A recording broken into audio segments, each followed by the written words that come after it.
Alright, so I'm guessing you decided to check out another one of my strange films since you're here, let me tell you a story about my first love. Before we get into this, I've always denied this love, but after years of loneliness and finding true love in false places, I can't deny the authenticity of this love anymore. But yeah, when I was 7 or 8, I think, I used to have a crush on this girl called Hundle, which her name directly translates to "it's beautiful" or "she's beautiful" in this context. And trust me when I say this, she truly lived up to the name. Not only was she really pretty, but she was also the captain of most of the sports teams and a social butterfly of note. We used to live only a block away from each other, and living in a small town, all the kids would walk back from school together. But since we lived a little further than everyone else, I got to spend 15 minutes walking right next to the love of my life after a hard day at school. What else could a kid really ask for? Nothing more, nothing much I could really imagine, to be honest. But anyways, on our walks, she would start with the usual, "How's your day today?" and other kid type questions, like what toys you got and shit like that. I don't fucking know what kids ask these days, man. And I would answer them with my usual short and hardly engageable comments. I was a strange ass kid. Despite this, she was always able to make a conversation out of our strange interactions, and her bubbly personality always made me smile and blush so hard, man. Like, it wasn't like that smile you pull out for those awkward photos, like, that Ned Flanders, you know. But the type of smile only a mother or a close friend can bring out.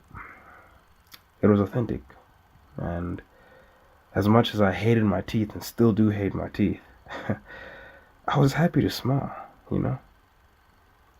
However, I've never been attracted to the most popular or the most pretty.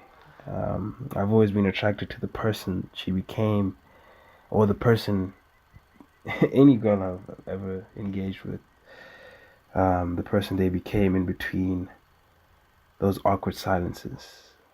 And with Huntler's bubbly personality, there were few, but they always spoke in volumes.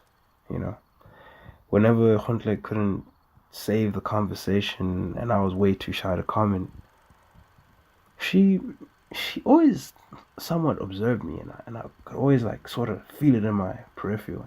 But like I just thought she was, like looking at me like, "Yo, look at this weird ass kid," and I would look down and and like this is something I'd look down and start kicking rocks when things weren't going well, and I still do this today, funny enough, like as an adult. um, and one day in the midst of our silence, and my messy like rock kicking, she chuckled, and I asked her, "Yo, what's so funny?" And she simply said, "I've always wondered what is going on in your head when you're quiet." I was shocked, not by the comment, but by the fact she actually cared and somewhat thought about me in that moment. And it was in those moments I felt the most confused, alone, scared. And to be honest, now that I think about it, there's nothing really romantic or cute about this story, really. And actually, like, I think at the end, my family actually moved cities by the end of that year, and I haven't seen her since. But the whole point of this story, the whole point, I told you that entire thing, is that Huntley wasn't really my first love. I'd say her existence, her presence in my life, were the very definition of love itself. And 16 years down the line, I'm still chasing that love. still chasing that happiness that never truly ends, even in those moments you feel alone, scared, and confused. And I guess it's that chase that sort of defined the person I am now. And that, ladies and gentlemen, is the reason why Lord Vaima loves. Oh yeah.